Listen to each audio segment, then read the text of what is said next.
Hi everyone, it's Gail here with a super quick video just to let you know that I have finally gotten the last two trim digitals into my shop.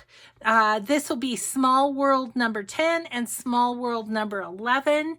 These are the gorgeous trims from the Snippet Shop on Etsy. Eve and I have had this little collaboration that she sells the physical items, and once they're gone, then I make digitals for you of them. So, she has got a whole new batch of trims in her shop, and so hop over there before they're gone, because I don't know, they'll be going fast. So, but I wanted to just show you these. These were from the last couple of batches and that have been sold now. So let's see. This is number 10, and this is on presentation paper. And then I also put them on the Avery full sheet labels, because that makes it super easy to just cut them out and glue them on.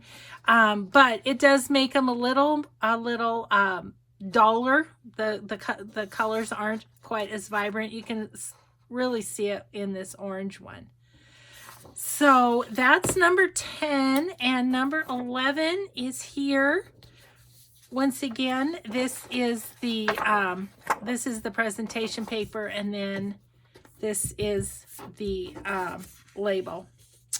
So I'm super excited to have some of these printed out, because I love using them, especially to decorate envelopes. And Eve often has these vintage envelopes on her shop too, the Snippet Shop. So just wanted to let you know, my Etsy is CinnamonT, and Eve's is the Snippet Shop. I'll put links down below, and I hope you all have a great day. See you in the next video. Bye.